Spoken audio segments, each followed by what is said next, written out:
Hello everyone, good morning, welcome to Bengali lifestyle with Aparna. কেমন আছো তোমরা সবাই? আশা করি তোমরা সবাই খুব ভালো আছো, সুস্থ আছো।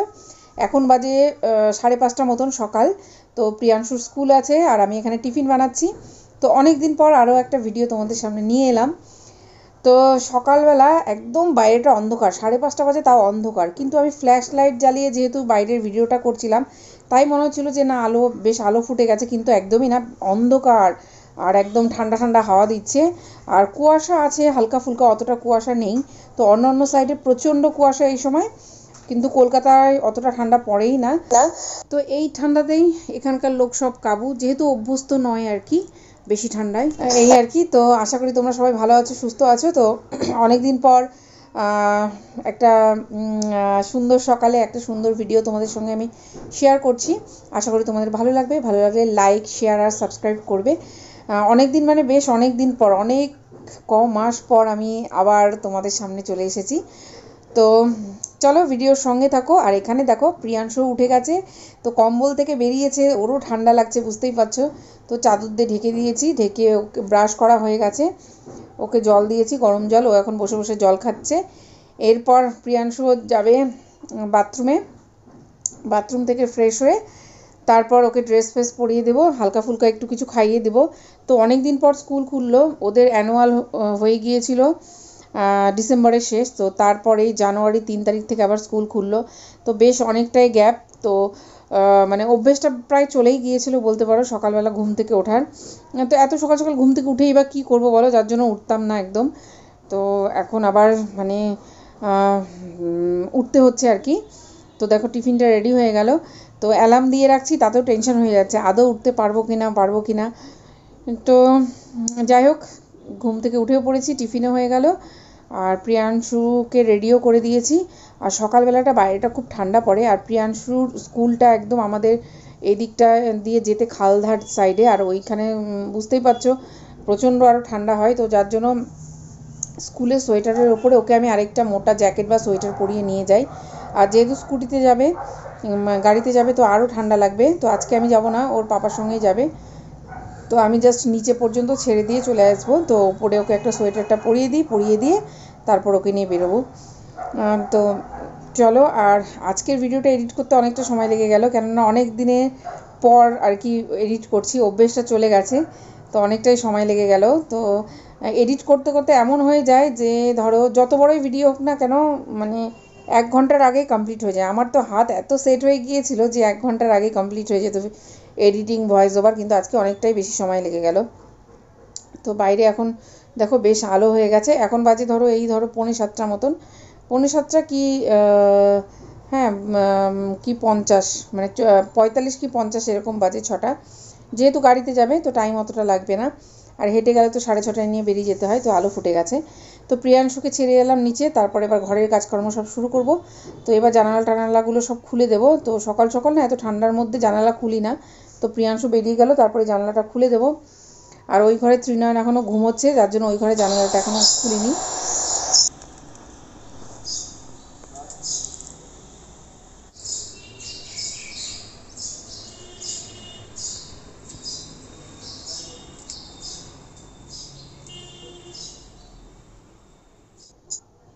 তো বিছানা টিছানা ঠিকঠাক করে এবার আমি বসে পড়েছি চা নিয়ে। আর দেখো সকালটা কত সুন্দর। তো তোমরা আগেও ব্লগে দেখেছো আমি সকালবেলা একটু সময়, বেশি সময় পাই না যদিও, একটু সময়, যতটুকু সময় চা খাবো সেই সময়টুকু অন্তত নিজের জন্য রাখার চেষ্টা করি। এই পেছনের বারান্দায় বা সামনের বারান্দায় বা ত্রিনয়নের ঘরে জানালায় বসে বেশ বাইরের ওয়েদারটা দেখতে দেখতে, গাছপালা দেখতে দেখতে চাটা খাই, বেশ ভালো লাগে। মনটা সবুজ দেখতে খুব ভালোবাসি, তো সেই জন্য আর কি। তো আমাদের পাশের যে ফ্ল্যাটটা ওটা কিন্তু হয়ে গেছে, যার জন্য ওই পাশ থেকে আর পুকুরটা দেখা যায় না, এই পাশ থেকে একটু দেখা যায় পুকুরটা। তো মানে সকালবেলা এমন মানে কুয়াশা কিন্তু খুব নেই, কিন্তু একটা ঠান্ডা ভাব মানে আছে আর কি বলতে পারো। তো তারপর বেলা বাড়ার সাথে সাথে রোদটা হয়, তখন অতটা ঠান্ডা লাগে না। যেমন অন্য অন্য জায়গায়, মানে আমার শ্বশুরবাড়ির সাইড বলো, বাবার বাড়ির সাইড বলো, শিলিগুড়ি, মুর্শিদাবাদ, শুধু শিলিগুড়ি মুর্শিদাবাদ কেন, সব জায়গায় প্রচণ্ড ঠান্ডা পড়ে গেছে। কিন্তু কলকাতায় অতটা ঠান্ডা অনুভূত হয় না, এই জানুয়ারির কদিনই পড়বে প্রথম প্রথম।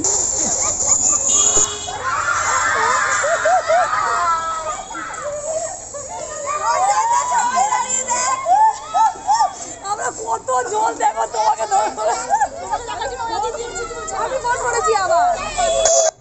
তো কাজকর্ম সেরে স্নান পুজো সেরে আমি প্রিয়াংশুকে নিতে চলে এসেছি। তো অ্যাকচুয়ালি ব্যাপারটা কি হয়েছে, এই যে দেখতে পাচ্ছ এই যে কানে হাত দিয়ে যে দাঁড়িয়ে আছে, ওর নাম হচ্ছে ডলি। তো ও আমাদের বান্ধবী, ওর ছেলে প্রায় 5 বছর এই স্কুলে আছে।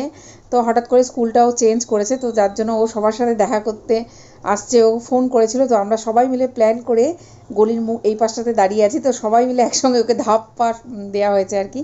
তো প্রিয়াংশুর বেস্ট ফ্রেন্ড প্রীতম তো খুব মিস করছে, সবাই খুব মিস করছে। আর এদিকে দেখো ডলির চোখে জল এসে গেছে। স্বাভাবিক, 5টা বছর, আমি তো 2 বছর আছি এই স্কুলে, কিন্তু ওরা সেই ছোটোর থেকে একসঙ্গে পড়াশোনা করেছে, তো তাহলে কতটা কষ্ট হয় বলো। তো সেই জন্যেই মানে খুব কষ্ট হচ্ছে, সবারই খুব খারাপ লাগছিল আর কি। মানে এমন মুহূর্তটা, সেই মুহূর্তটা মানে খুব খারাপ লাগছিল। তো যাই হোক, আমি ক্যামেরাবন্দি করেছি আর কি। তো এখানে আমি ডলিকে হাসানোর চেষ্টা করছিলাম, তো চোখের জল একবার চলে এলে আর হাসানো যায়। আর এখানে দেখো প্রিয়াংশু প্রীতমকে চেপে ধরে আছে। সবাই সবাই খুব মিস করছে প্রীতমকে ডলিকে। মানে বাচ্চারা যেমন ওরা একসঙ্গে পড়াশোনা করে, মানে বন্ধু, মারাও তেমন একটা বন্ধু, মানে বন্ধু বান্ধবীর মতন হয়ে যায় আর কি। সবাই মিলে একসঙ্গে ধরো আনতে যাওয়া, নিতে যাওয়া, সেই আর কি। তো এই যে পুচকু বাচ্চাটাকে দেখছো, তো ও ভীষণ ডলির কাছে থাকে আর কি। ওর মা যখন নিতে আসে ওর দিদিকে, তো ওই পুচকুটাও পর্যন্ত মিস করছে ডলিকে। আর এখানে দেখো প্রিয়াংশু, সবারই মন খারাপ আর কি প্রীতমের জন্য। তো যেটা হয় আর কি, এর থেকে আর বেশি কিছু আমি বলতে পারবো না। তো সবারই মন খারাপ, এই যে প্রীতম। তো যাই হোক, তো ওরা মাঝখানে ছুটির মধ্যেও একদিন এসেছিল দেখা করতে। আর আমার ভিডিও এতদিন পর ভিডিও শুরু করার কারণ কিন্তু এরাই। মানে মন ভাঙার অনেক লোক থাকে, উৎসাহ দেওয়ার লোক থাকে না, কিন্তু ওরা আমাকে এতটাই সাপোর্ট করছে যে কেন আমি ব্লগ বন্ধ করেছি, আবার যাতে আমি ব্লগ শুরু করি। ওরা এরকম বলে আমরাই কন্টেন্ট দিয়ে দেবো, তুমি আমাদেরকে নিয়েই ব্লগ করবে, কিন্তু ব্লগটা কন্টিনিউ করো। তো ওদের কথার জন্যই কিন্তু। আর বাচ্চাগুলো, প্রত্যেকটা বাচ্চা আমার ভিডিও দেখে, আন্টি তুমি কেন ব্লগ দিচ্ছ না, কেন ব্লগ দিচ্ছ না, রানী আন্টি কেন ব্লগ দিচ্ছ না, কেন অপর্ণা আন্টি ব্লগ দিচ্ছ না, ওদের একই কথা। আর ও বলছে নোটিফিকেশান অন করে রেখেছি, তোমার কেন ভিডিও আসছে না, আমি তো ভিডিও দিচ্ছি না, তো যাবে কী করে নোটিফিকেশান। তো এদের কথার জন্যই কিন্তু আমি আবার নতুন করে ব্লগটা শুরু করলাম। তো সেটাই বলছিলাম, মন ভাঙার লোক অনেক থাকে, কিন্তু মন গড়ার লোক কেউ থাকে না। মানে সাহস দেওয়ার লোক, পাশে থাকার লোক কেউ থাকে না, কিন্তু এরা কিন্তু আমাকে ভীষণ উৎসাহ দেয় আমার ব্লগের ব্যাপারে। তো ওদের জন্যই আমি আবার শুরু করলাম। তো দেখো, ওখানে দেখা হলো, দেখা টাকা করে তারপরে আমরা চলে এলাম বাড়িতে। আর এখানে বাড়িতে এসে এবার লিফটে উঠছি আর কি।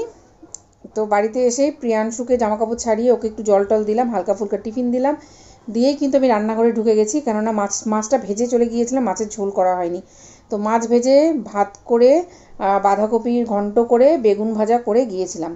তো এবার এসে ফটাফট মাছের ঝোল করবো। আজকে 2 রকম ঝোল হবে, একটা গ্রেভি টাইপের হবে মাখো মাখো, আর একটা পাতলা ঝোল। তো এখানে জিরে তেজপাতা ফোড়ন দিয়ে আমি পেঁয়াজ কুচি দিয়ে দিলাম, দিয়ে পেঁয়াজটাকে ফ্রাই করে নেব। ফ্রাই করে নিয়ে এই কড়াই বাঁধাকপি করেছিলাম, তো বাঁধাকপিটা নামিয়ে কড়াইটা আমি ধুইও নি, ওতেই আবার বসিয়ে দিয়েছি। মানে লেট হয়ে যাচ্ছে, বুঝতে পারছো আজকে আস্তে আস্তে অনেক দেরি, কেননা স্কুলের সামনে, স্কুল থেকে বেরিয়ে ওরা খেলা করেছে। তারপর ডলি এলো, ডলির জন্য আমরা মোড়ে গিয়ে সবাই ওয়েট করছিলাম, তারপর ওর সাথে দেখা টাকা হলো। তারপরে এই গল্প সেই গল্প করতে করতে আবার আমরা বাস স্ট্যান্ডে গেলাম, ওখান থেকে রিক্সা করে এলাম। তাই সেই করতে করতে প্রায় 12টা কি 12:30 বেজে গিয়েছিল। তো সেই জন্য রান্নাটা তাড়াতাড়ি সারবো। তো তারপর পেঁয়াজটা ভাজা হয়ে গেলে টমেটো কুচি দিয়ে দিলাম, মানে খুব শর্টকাট আর কি। তারপর আদা জিরে বাটা দিলাম, আদা জিরে বাটা দিয়ে আদা জিরে আর হচ্ছে রসুন বাটা দিয়ে দিলাম, দিয়ে ভালো করে কষিয়ে নেব। কষিয়ে নিয়ে নুন হলুদও দিয়ে দিয়েছি। তারপরে গুঁড়ো মশলাগুলো দেব, দিয়ে ভালো করে কষিয়ে ফটাফট ঝোলটা রান্না করব। তো এদিকে আদার পেস্টটাও আমার শেষ, আবার নতুন করে সব করতে হবে, সব মশলা প্রায় শেষ বলতে পারো, আবার সব করে রাখতে হবে আর কি। তো আমি একবারে মশলা টশলা সব ফ্রিজে করে রাখি। তো দেখো গ্রেভিটা হয়ে গেছে, এবার আমি দিয়ে দিচ্ছি জিরের গুঁড়ো আর ধনের গুঁড়ো, আর কোনো এক্সট্রা কোনো মশলা দেবো না। জিরের গুঁড়ো ধনের গুঁড়ো দিয়ে আবার একটু কষিয়ে নিলাম। তো তারপরে দিয়ে দিলাম দই। তো জিরের গুঁড়ো ধনের গুঁড়ো দেওয়ার পর একটু জল দিয়েছিলাম যাতে পুড়ে না যায়, লেগে না যায়। তো ভালো করে যখন কষা হয়ে গেছে, খুব সুন্দর একটা গন্ধ বেরিয়েছে, তারপর আমি দিয়ে দিলাম দই। আর হ্যাঁ, লঙ্কা দিয়েছি আমি, কাঁচা লঙ্কার পেস্ট করে রাখি বাটা, সেটাই দিয়েছি। শুকনো লঙ্কা খুব কম আমরা খাই আর কি। তো দই দিয়ে দিলাম, দই দিয়ে কষিয়ে নিলাম। তো কষানো হয়ে গেছে, এবার দিয়ে দিচ্ছি আমার হোমমেড গরম মশলা। তো গরম মশলা আমি কিন্তু বাড়িতেই বানাই। তো দেখো পরিমাণ মতন গরম মশলা দিয়ে দিলাম, দিয়ে এবার নেড়ে চেড়ে জল দেবো, জল খুব অল্প দেবো, মানে এটা মাখো মাখো টাইপের করছি আর কি। কালিয়া নয়, কালিয়া আরও একটু অনেক কিছু দিতে হয় কালিয়াতে, তো কালিয়া টাইপ নয়, ওই ধরো মাখো মাখো টাইপের করে নিলাম। তো দেখো হয়ে গেছে, মাছ দিয়ে দিয়েছি, তারপর ধনেপাতা ছড়িয়ে দিলাম। ধনেপাতা খুব অল্প দিলাম, নাহলে গরম মশলার ফ্লেভারটা না ধনেপাতার জন্য বোঝা যাবে না। আর এই বাকি মাছগুলো দিয়ে পাতলা করে একটা ঝোল করব। তো চলো এই ঝোলটা নামিয়ে নিই, এটা নামিয়ে নিয়ে এই কড়াই আবার বসিয়ে দেবো।